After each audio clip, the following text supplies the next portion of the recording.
سلام علیکم دوستان، چطورین؟ خوبین؟ امروز ما شهر هستیم و کوفتگی ده هنوز با ماست.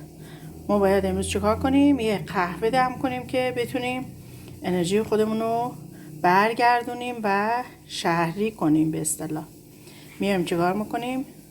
3 قاشق قهوه. این قهوه ترک اصل از ایتالیاست دوستان. 3 قاشق میریزیم.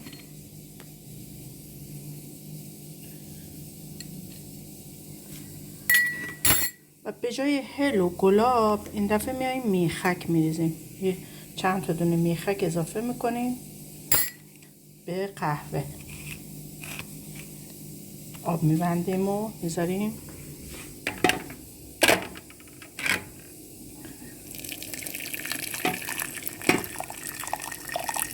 دم بکشه.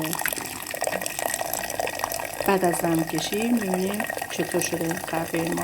مرسی، خداحافظ.